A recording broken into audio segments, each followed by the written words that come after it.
Okay, so we're on chapter 16. We are going to be talking about the alterations in the cognitive system, cerebellum, cerebral, hemodynamics, and motor function. So, consciousness is the state of awareness of oneself and the environment. I go a little bit further because I don't like how simple they went through with that. So, consciousness is a state of awareness both of oneself and the environment. So I'm going to go and put and the environment and a set of responses to that environment. Consciousness has two distinct components, and that is,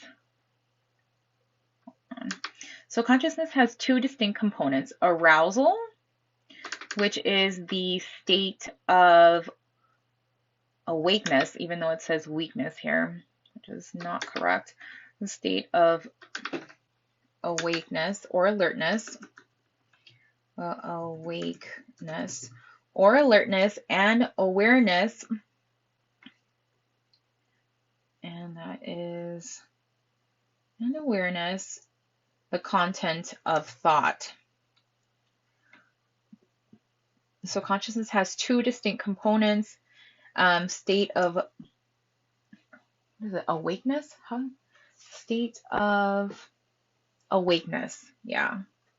Apparently they don't like how they said awake. Did I not spell it correctly? No, I think I did. Awakeness. Awakenness? Oh, no, that's what it says. Okay, so awareness encompasses all cognitive functions and is mediated by attention systems, memory systems, language systems, and executive systems. So with simple nursing, they do have these key terms. So level of consciousness, they oriented times 4 would be person, place, time, and situation. So ALOC, altered level of consciousness. We are talking about alerts, verbal, are the level of consciousness to being alert, are they awake, responsive to verbal stimuli, responsive to painful stimuli, unresponsive or not awake, and then O, oriented, person, place, time, and situation. ALOC is altered level of consciousness, which is in change in mental status or mental status changes. So yeah, oriented times 4, person, place, time, and situation. Okay, so that's the assessment for that. We can go through that later.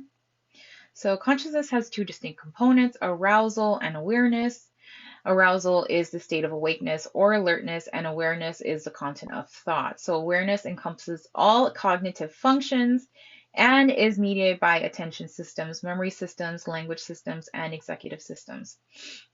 So level of consciousness is the most critical clinical index of nervous system functions, with changes indicating either improvement or deterioration of the individual.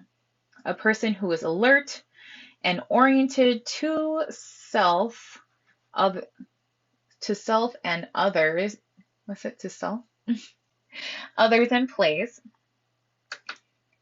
and time, others in place. Let me go and check the book, because sometimes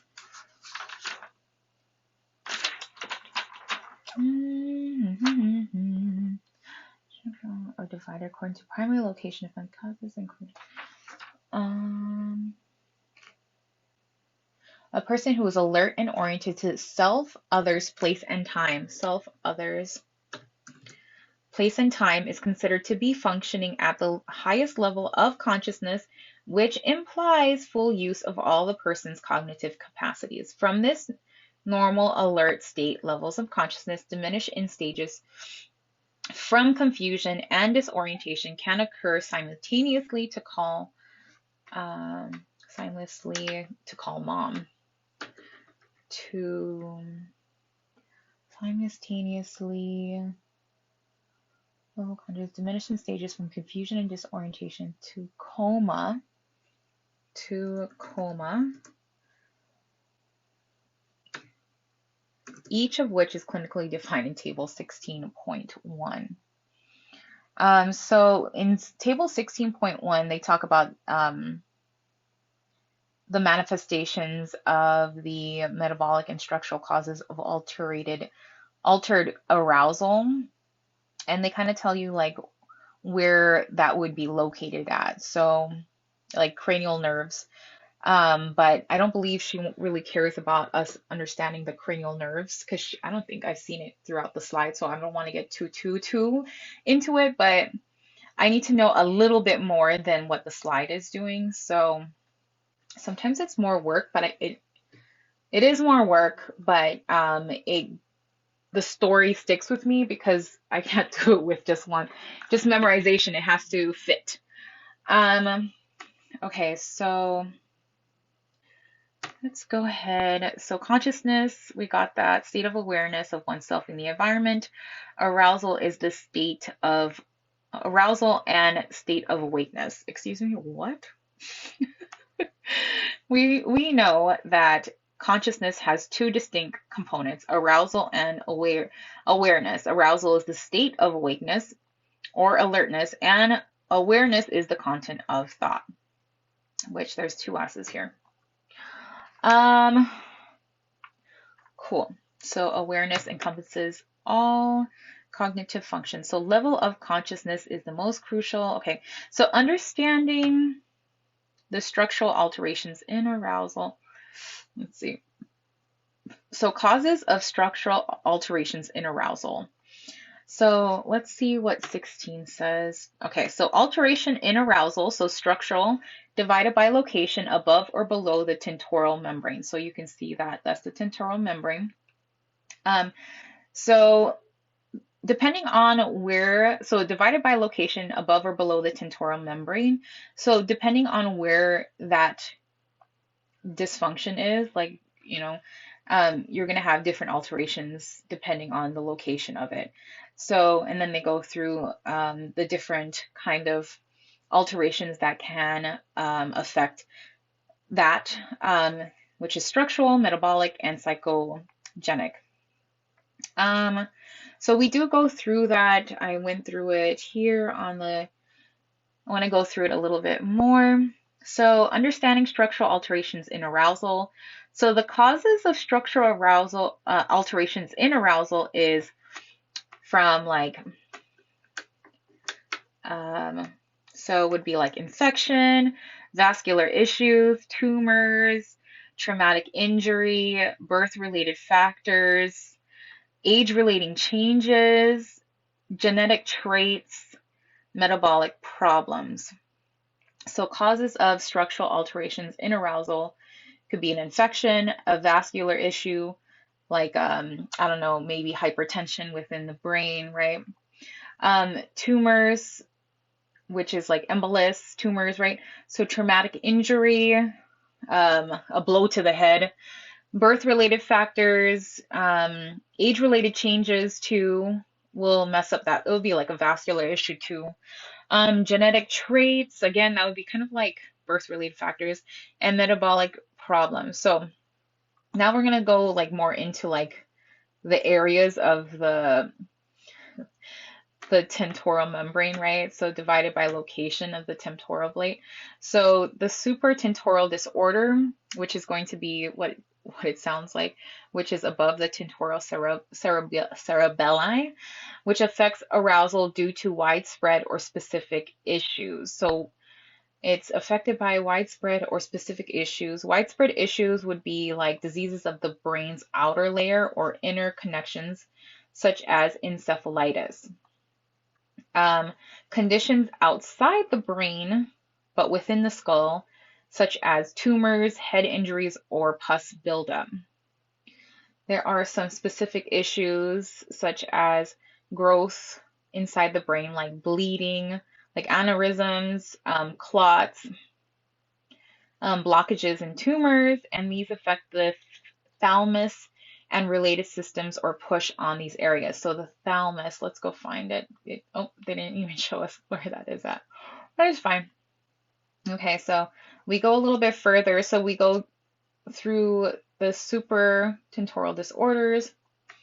Let's go ahead and do that. And then let's go and look at the infratentorial disorders, right? Okay, so infratentorial disorders, which is below the tentorium cerebelli, produce a decline in arousal. So it's a decline in arousal by one, direct destruction or compression of the reticular activating system. So what is the reticular activating system? I put it right here. Where did it go actually? Okay, right here. So the reticular activating system, RAS, is a network of, not RAS, or RAS, is a network of nerves in the brain that controls alertness and wakefulness. So simply put, it's like the brain's on and off switch for consciousness. So that's pretty important. So the reticular activating system that controls alertness and wakefulness. And that's going to be found below the tentorium cerebelli. So this produces a decline in arousal by could be direct destruction or compression of the reticular activating system, and its pathway EGD may lead eating disorders of lead eating disorders. Hold on one second. Let me go and see what it says here. Okay, so it produces a decline in arousal by one, direct destruction or compression of the reticular activating system and its pathway. E.g., oh my goodness. Sometimes it doesn't work. The talk to text. E.g., let's see. E.g., demyelinating disorder. I don't know, lead eating. I was like, what the hell? Demyelination disorder. Demyelination disorders or what does it say of? Or accumulation of blood or pus and growth of tumors. That makes more sense, right? It's like, what the hell? Or two, why does it say two like that? Or two, the brainstem. Brainstem would be like the midbrain,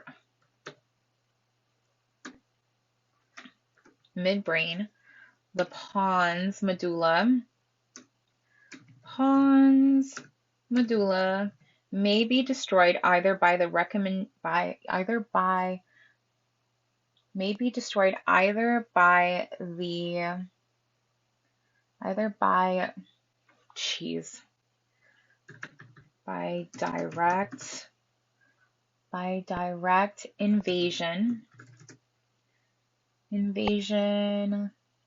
invasion, or by indirect impairment, oh my goodness, of its blood supply. Okay, so let's try this again. So infratentorial disorders below the tentorial cerebelli produces a decline in arousal by one, direct destruction or compression of the reticular activating system and its pathway, e.g., demyelination disorder or accumulation of blood or pus and growth of tumors, or two, the brainstem, midbrain, pons medulla may be destroyed either by direct invasion or by indirect impairment by its blood supply. All right. Metabolic disorders. Okay. Produce a decline in arousal by alterations in delivery of energy substrates as occur with hypoxia. So yeah, so hypoxia, electrolyte disturbances or hypoglycemia is another one. Metabolic disorders is caused, I'm just going to put this down here. Metabolic disorders is caused by, I don't know if I do not like gray. So metabolic disorders is caused by liver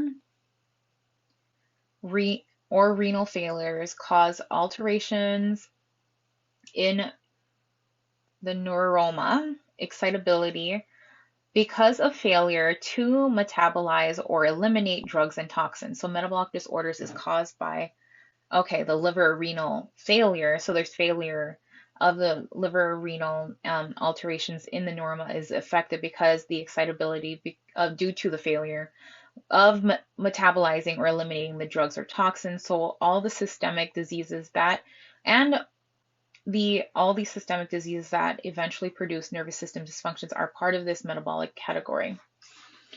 So psychogenic alterations in arousal on responsiveness, although uncommon, may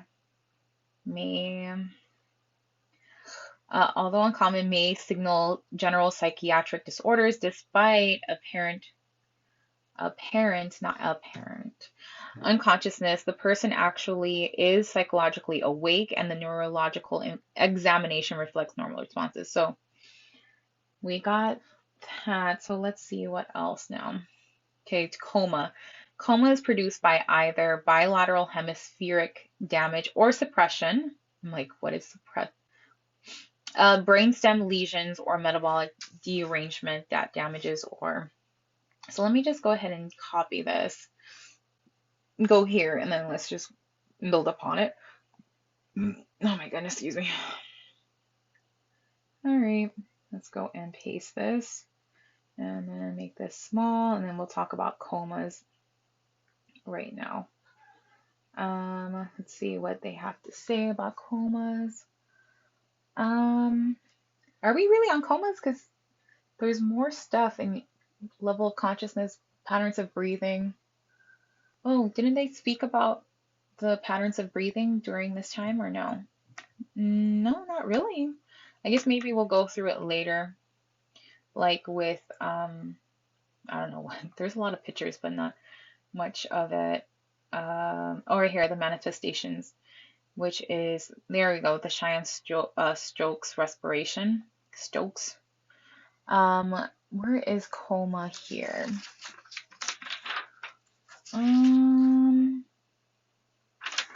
Let's see. Awareness, content of thought. I guess we can just talk about this and then go with however they want to go with it. Coma is produced by either bilateral hemispheric damage or suppression. Let me go look in the back for coma really quick and see if we can talk more about comas. C O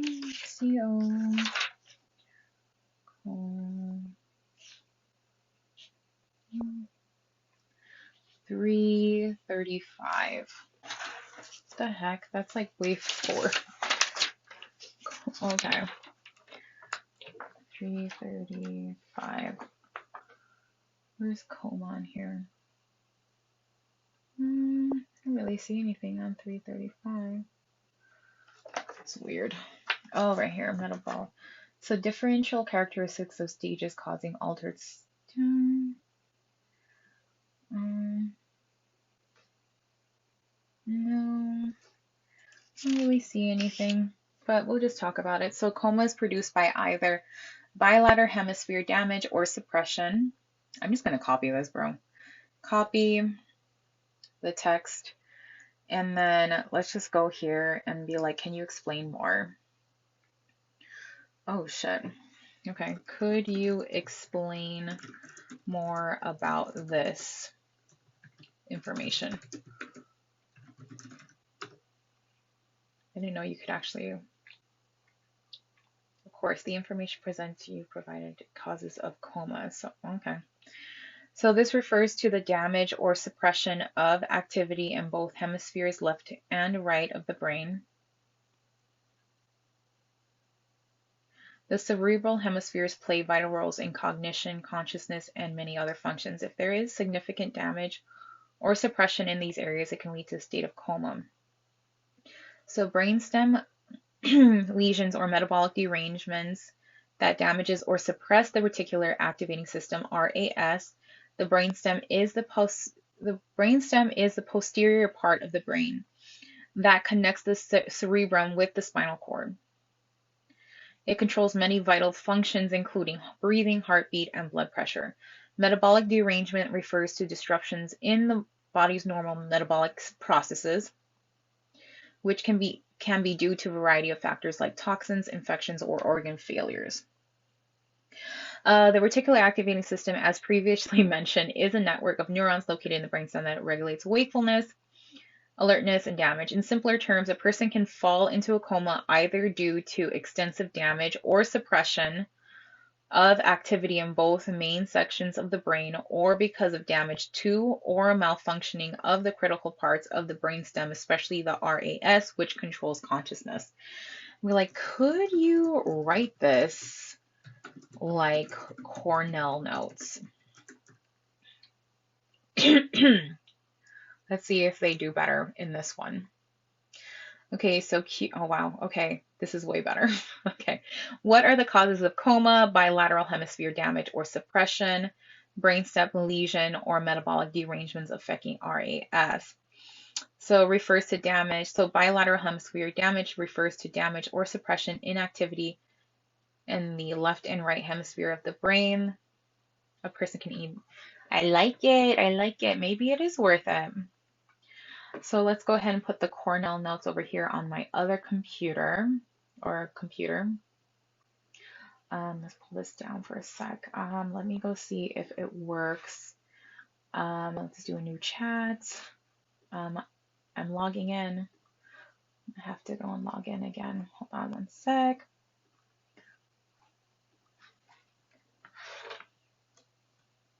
Oh, oopsie. Oopsie.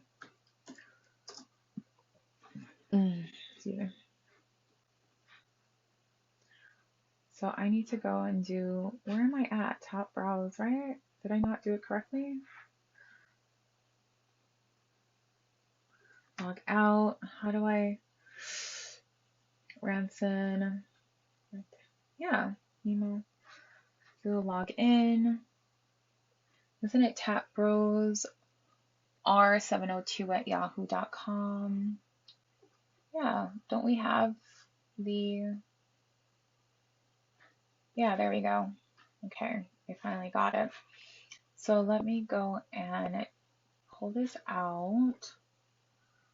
Or, oh yeah, when I just do this, I don't know if it's gonna like do it how I want it. So we can just go like this. We'll just screenshot it and then we can just go like this. Duh. All right, cool. We have our Cornell notes now. So save to photos and let's go. So we have that.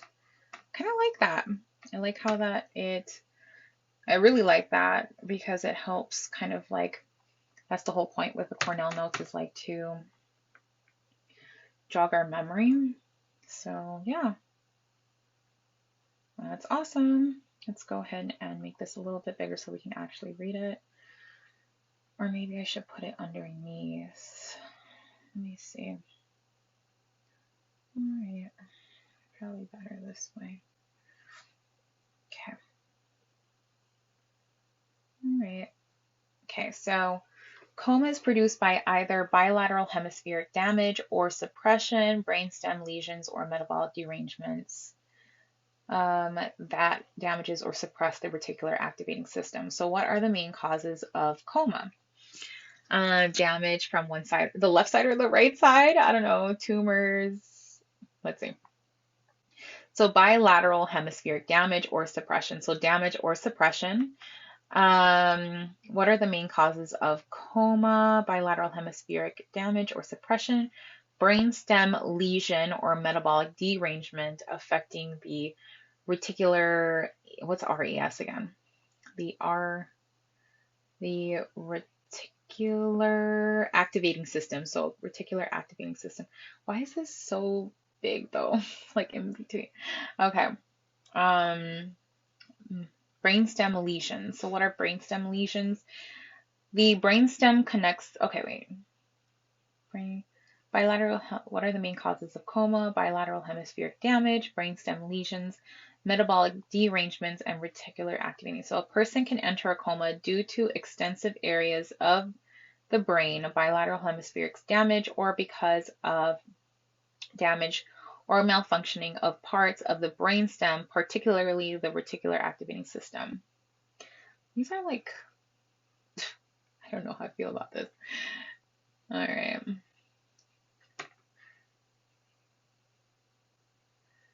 Maybe, I don't know. We'll see how I really like this or not because it's kind of big. Like, why is it so big? Right? I don't know. So this refers to the damage or suppression of activity in both hemispheres. I could just go like this, right? Wait, why is it one? There we go. We're doing all these things. Okay.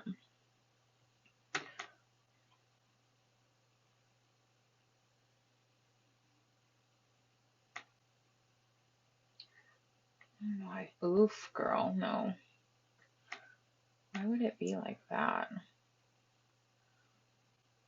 Anywho's. Oh, shoot. Okay. Let's go to slide number. Alterations in arousal. So clinical manifestations, level of consciousness changes, patterns of breathing. So there's a lot to this. Let's copy this. And then we're just going to go add some on our own. Let's go and paste this and make this smaller. There we go. Clinical manifestations. All right, so let's write down our notes. Clinical manifestations. Okay, so level of consciousness changes, which I already spoke about that. Patterns of breathing. All right, let's redo it really quick.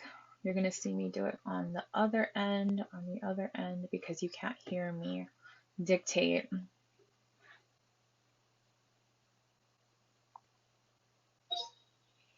Level of consciousness is the most critical clinical index of nervous system function, with changes indicating either improvement or deterioration of the individual's condition, period. A person who is alert and oriented to self, others, place, and time is considered to be functioning at the highest level of consciousness, which implies full use of all the person's cognitive capacities.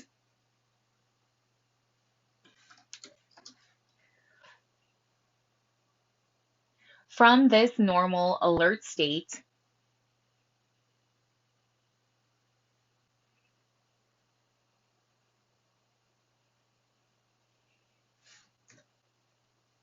levels of consciousness diminish in stages from confusion and disorientation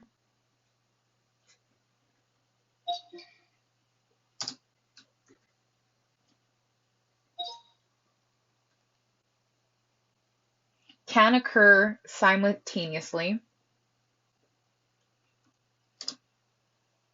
to coma,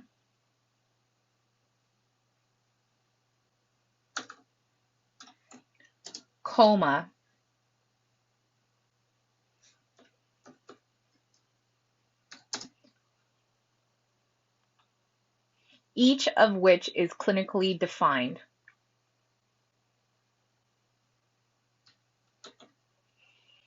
Patterns of breathing.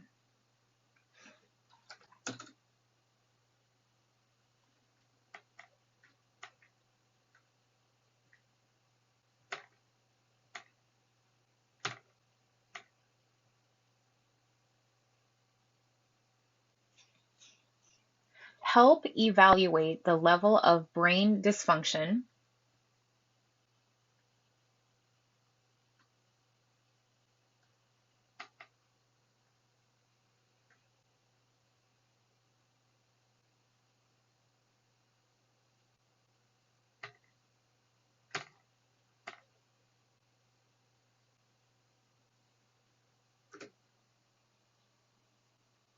and coma.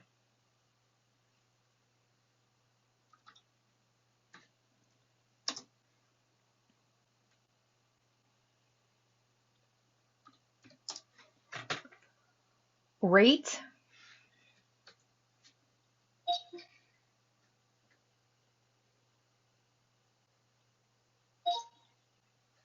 rhythm,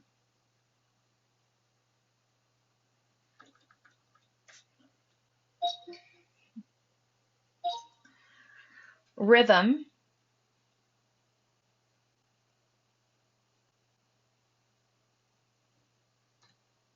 and pattern should be evaluated.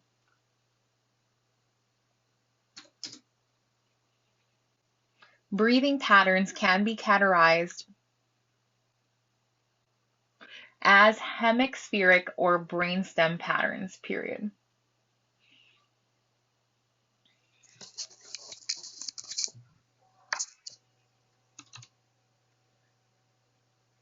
With normal breathing, a neural center in the forebrain cerebellum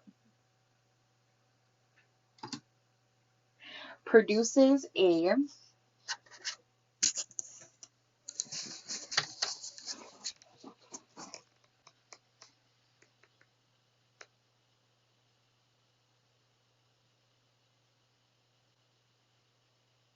rhythmic pattern, period. When consciousness decreases,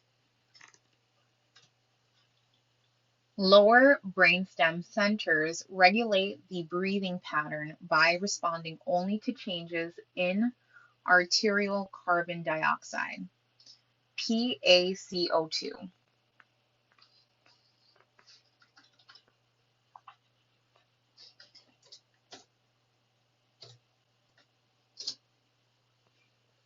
levels.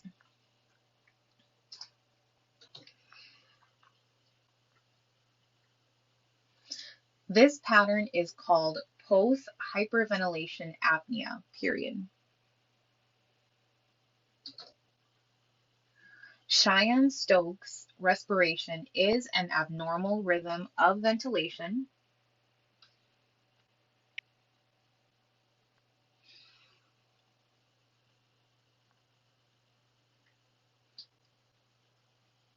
with alternating periods of tachypnea and apnea with a crescendo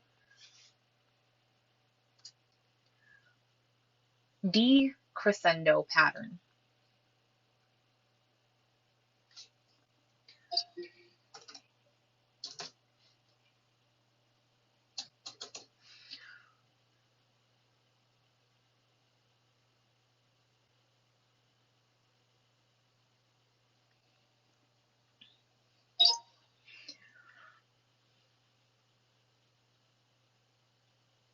Increases in P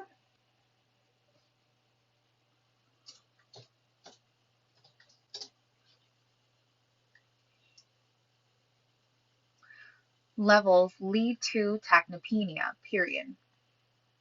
The P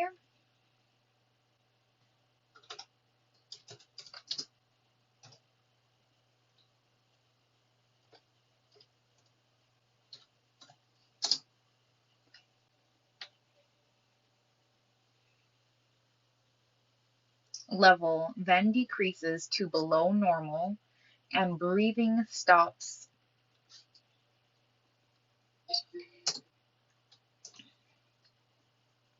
Apnea.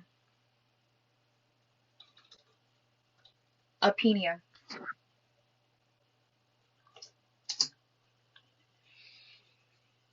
Until the carbon dioxide reaccumulates and again stimulates tachypnea.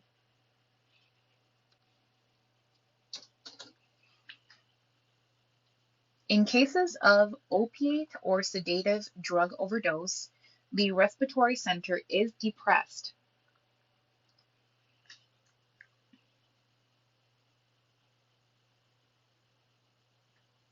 So the rate of breathing gradually decreases until respiratory failure occurs.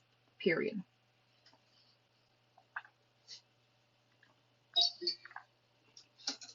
That's crazy. Um, Makes sense though. To help evaluate the level of brain dysfunction, add coma. What the hell's that mean? Patterns of breathing. Help. Okay. Patterns of breathing help evaluate the level of brain dysfunction and coma. The rate, rhythm, and pattern should be evaluated. Um, Really great stuff. So let's go ahead and take this, right? Copy it. And let's go get our notes for it, for the patterns of breathing. Copy. Let's go make our, not that these aren't notes right now, but I'll be like, could you turn these into Cornell notes? And then just paste. Okay. I just don't like how big it is, so I might have to do it on this end. Maybe I can like, so purpose of evaluating breathing patterns to help evaluate the level of brain dysfunction and coma. Aspects to evaluate rate, rhythm, and pattern. How are breathing patterns categorized? So breathing patterns can be split into hemispheric patterns or brainstem patterns. What dictates normal breathing? So a neutral center in the forebrain cerebrum creates a rhythmic breathing pattern. What happens when consciousness decreases? The lower brainstem takes over and regulating the breathing pattern by responding only to changes in arterial carbon dioxide PaCO2 levels. So definition of post-hyperventilation apnea is a breathing pattern that comes into play when consciousness is decreased. I really do like this, but I do want it smaller if I could, like cut that part off in the middle because it's so. All right, let's see. Did we structural? I really like this so much.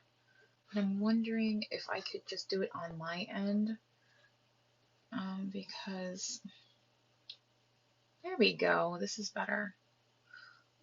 I don't like the way it did it the last time. Causes of coma. There we go. So it should show us, okay, on this side, if it pops up, there we go. Causes of coma, and then we could probably do that for the other one because I did not like how it showed itself up, like how it showed up. Like this is too much. This is too big. Oh no, you can't see it on your end. Okay. Let me go and, oh, I don't have it on my end. Um,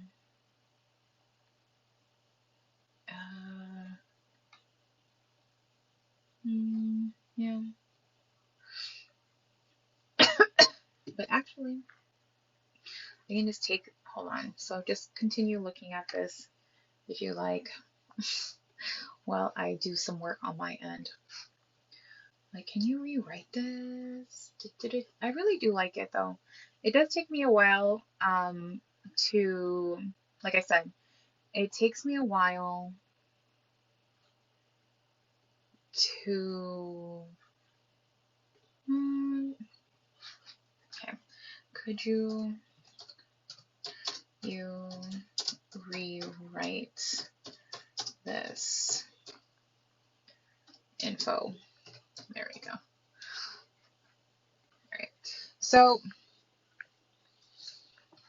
taken me a while, but it's better because then I can understand it better.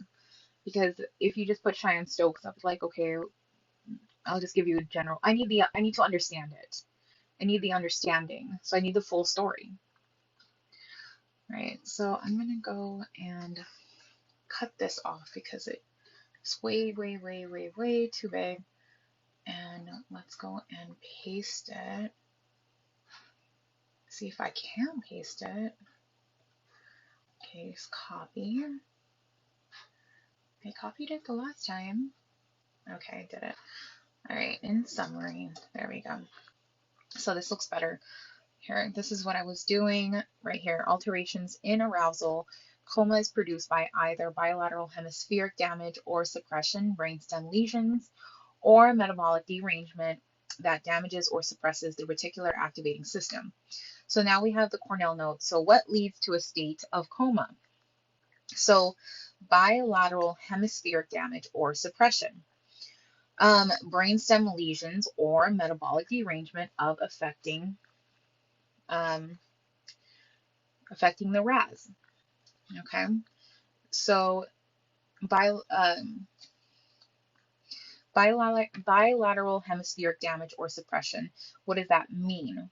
Bilateral hemispheric damage or suppression. So this refers to significant damage or suppression of activity in both the left and right hemispheres of the brain. So the areas control functions like cognition and consciousness. So when damage or suppression occurs here, it can result in the coma. So brainstem lesions. So the brainstem is situated between the cerebrum and the spinal cord. So yeah, the brainstem is situated between the cerebrum and the spinal cord, managing crucial body functions such as breathing, heartbeat, and blood pressure. This term denotes, okay, so metabolic derangement. So this term denotes disruption in the typical metabolic processes of the body, which can be caused by factors like toxins, infections, or organ failures such as the liver or kidney. So the reticular activating system is a network of neurons found in the brainstem, and its primary role is to regulate wakefulness and alertness. And damage to the reticular uh, activating system can lead to the loss of consciousness or coma. So, in summary, a coma may result in the extensive damage or suppression in both the main sections of the brain, so both sides, the bilateral hemisphere, or due to damage to or dysfunction of critical brain stem components, particularly the reticular activating system RAS, which governs the state of consciousness. And understanding structural alterations in arousal. I almost want to take all of this information here and turn them into the Cornell notes, which I probably am going to do right now. Oops.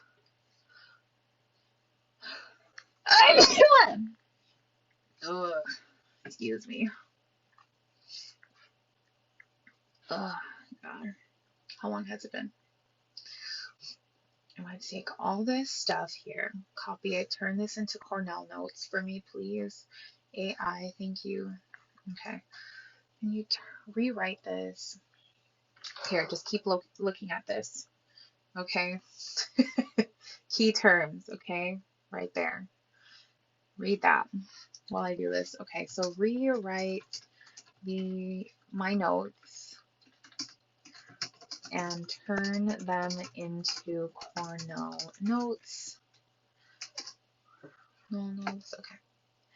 Which I find, I used to do it by hand and that hurts so bad.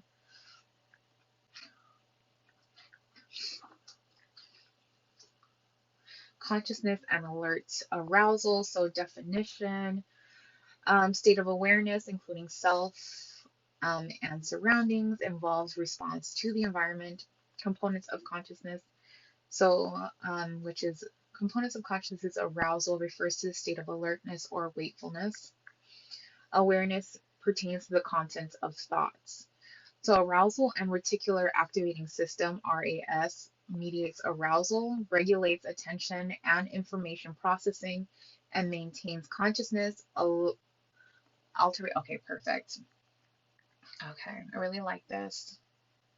Summary, consciousness involves awareness of the self and environment. Oh, I just love how, like, I don't have to rewrite this. Like, just love how where we're at right now with with technology, okay? I truly enjoy it, and I'm going to immerse myself in the way it makes life just more simple, like just simpler. And so I'm very, very, very, very thankful for it. For it. I need to make this smaller, so you can go like that. And then I also need this to, oh, I see why. Okay, hold on. Yep, I am talking to myself. All right. So, oh, yep, I moved it. I need more space. Yeah, there we go. Cool. And I can go ahead and put that right over here. That's fine. Okay. So now we have our Cornell notes for the consciousness, which is nice. There we go. So there we go. So topics, consciousness, and alterations in arousal. So you state of awareness. So definition of consciousness, state of awareness, including self-surroundings. I love it. Isn't it so cute? Yeah, so cute. Oh my gosh. Oh, this is not cute. It's like, so it needs to go up a little bit. There we go. A little bit. And this has to go down just a bit so that it's not in the way. Okay, there we go. There we go. Now it's cute. There we go. Okay, that's nice. So alterations in arousal, clinical manifestations, level of consciousness changes. So we talked about levels of consciousness and changes, pattern of breathing, post-hyperventilation apnea, Sharon-Stokes respiration, pupillary changes is what we're going to be talking about, oculomotor responses, motor responses, vomiting, yawning, and hiccups. Yes, the level of consciousness is the most critical index of the nervous system. It functions with changes indicating either improvement or deterioration. So bilateral hemispheric. I almost want to add.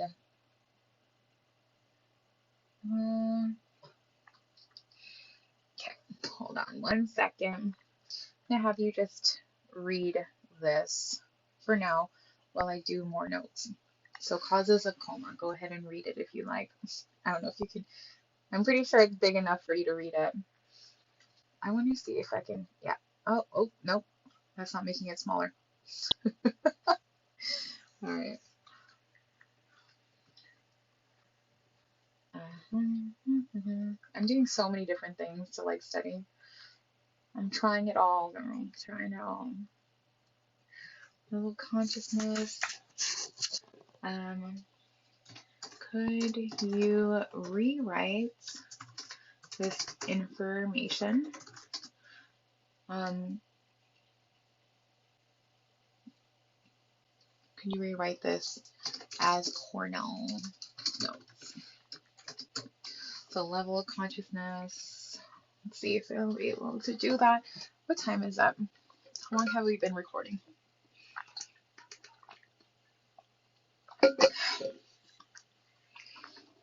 And we haven't gone through 16, so. And I don't know how many days we have until November 9th, but it looks like we don't have that many. And we still have to go through renal, but I feel more confident and happier because of the confidence. If I go through this today, as much as I can, as much as I can. And let's see, make it wider. Does that make any difference? No. All right. Let's go put this down a bit. And then let's bring this down. Can I not? Let me just Go like this then. Oh, what the heck? I can pitch you up for a sec. What the heck? I'm gonna take you all the way to the side. There we go. Means of breathing. Why? Da, da, da, da, da. Alright, so level of consciousness. Let's go and do that. I'm moving everything, you can't even read it anymore. Alright.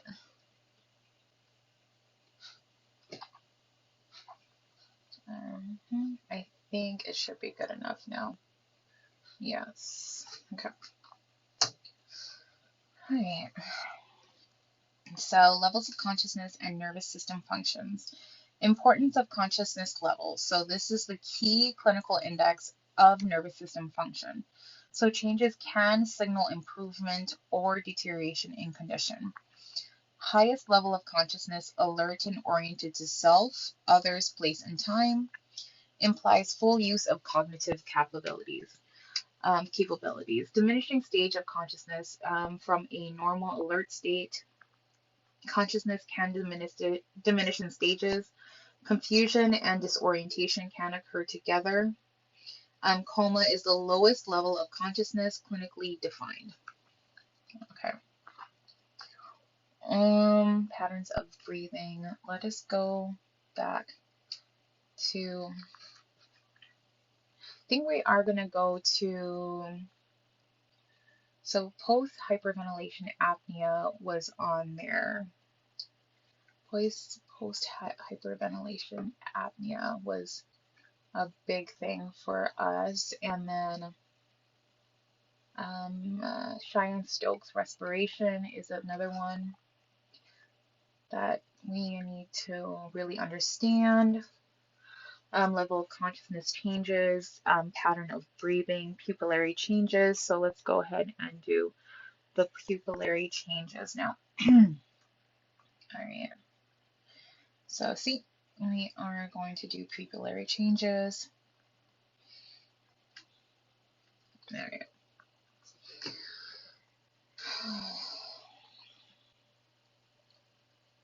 Just put this up like here. Okay. So let's dictate, where is the pupillary? Oh, right there. Pupillary changes indicate the presence and level of brainstem dysfunction.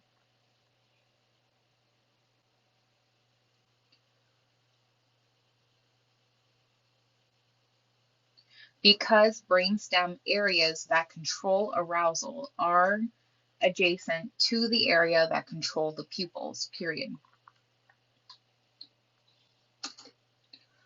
For example, severe ischemia and hypoxia usually produce dilated, fixed pupils, period.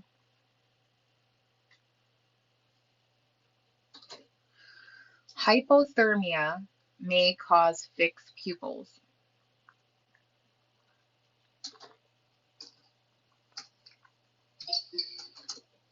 Excuse me, what did I do?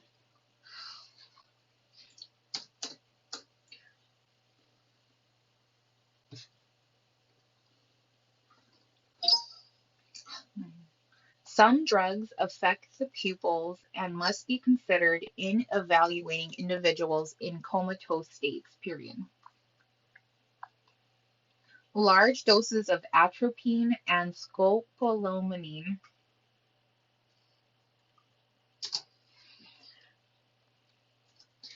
drugs that block parasympathetic stimulation,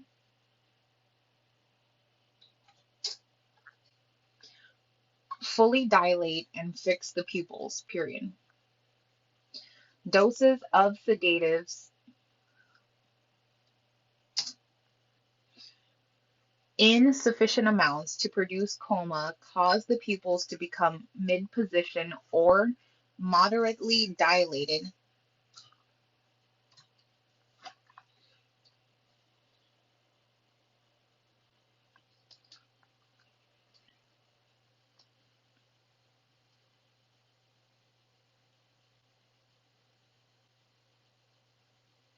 unequal,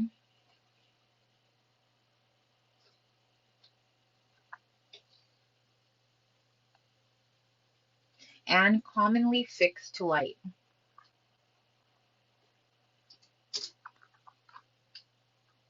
Opiates cause pinpoint pupils. Severe barbiturate intoxication may produce fixed pupils.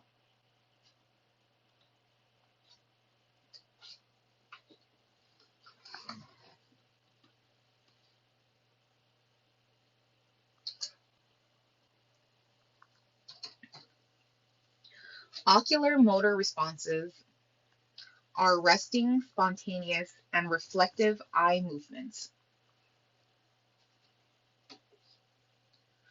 They change of various levels of brain dysfunction in comatose individuals.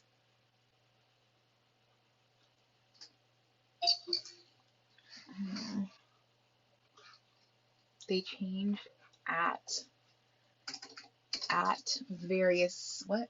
They change at various levels of brain dysfunction in individuals.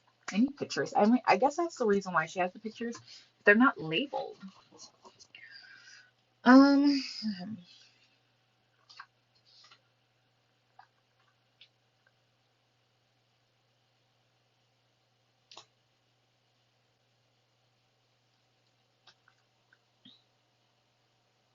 Ocular motor responses are resting, spontaneous, and reflective eye movement. I don't think I'm going to need to know that, but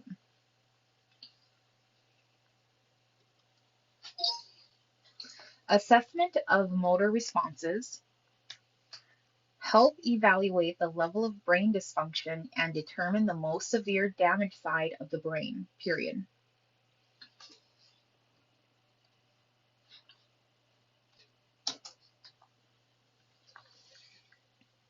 The patterns of response may be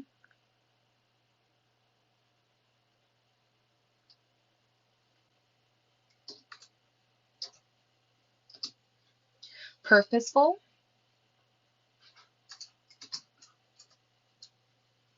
inappropriate, generalized motor movement,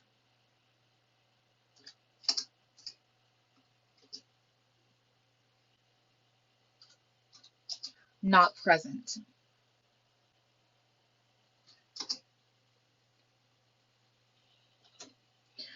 Motor signs indicate loss of cortical inhibitions that are commonly associated with decreased consciousness, include primitive reflexes and rigidity, paratonia, period.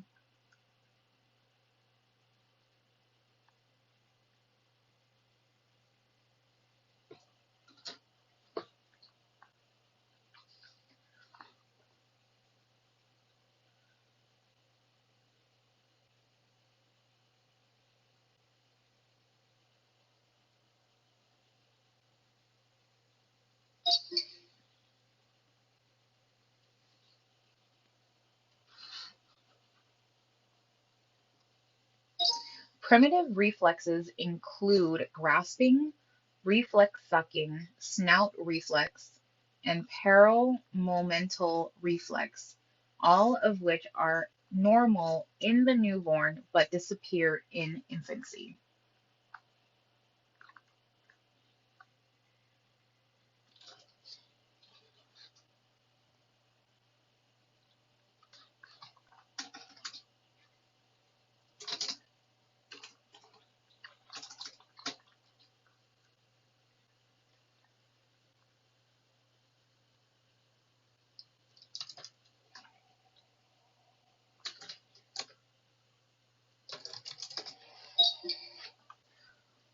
Oh my gosh. You know what I just thought about is that um like all the notes that we have for um here, let me just show you. So let's go here and let's go and add a photo, right? Continue. So let's go and add this photo right here. All right, okay, done and done, right? Add this photo. Did it add it? No, why the hell did it not?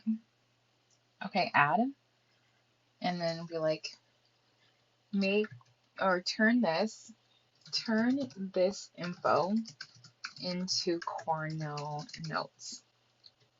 Let's see.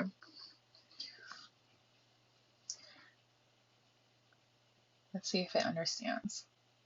Level of consciousness and Glasgow coma scale. So locked in syndrome, paralyzed but thinking is not affected, cannot communicate. Assessment of consciousness. A is alert. V is responsive to verbal stimuli. P is response only to painful stimuli. Wow. Altered level of consciousness. ALOC. A change in mental status, mental change. Glasgow coma scale. Used to objectively describe the extent of impaired consciousness in acute medical and trauma patients. Glasgow score, 15 is the highest score. So Glasgow coma scale assesses according to the three aspects: eye-opening, motor, and verbal responses. Highest score is 15. 8 is to incubate. 3 is the lowest. Eye-opening, the highest would be 4. Verbal response, the highest is 5. The lowest is 1 or none. And motor response, wow. You know what, I just thought about that and it works. Okay. But to use all of that information, the notes that they have, and um make it into that. Because I did not know you could do that. The only thing is that how am I gonna copy all of this now? I can't with this. Oh wait.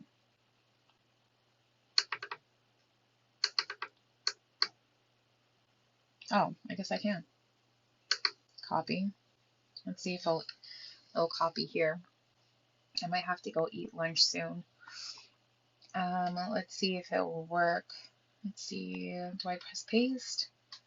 Nope, it's not going to work that way. Let's see. Can I copy it?